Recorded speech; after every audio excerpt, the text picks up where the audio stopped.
How to log into Amazon Prime Rewards Visa Signature Card. Hello guys, this is Atticus and welcome back to another tutorial video.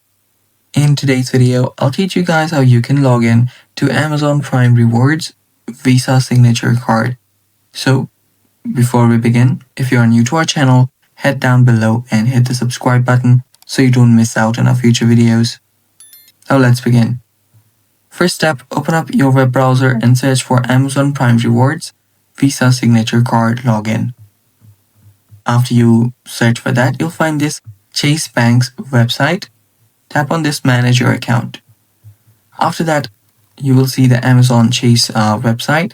You can tap on the sign in option on the top right.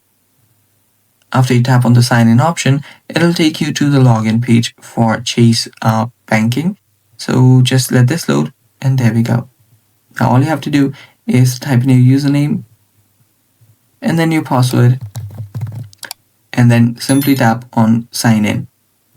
You also have the option to reset your username and password and register as well. So yeah, that's basically how you do it guys. Thanks for watching. Stay tuned for more and bye bye. Take care.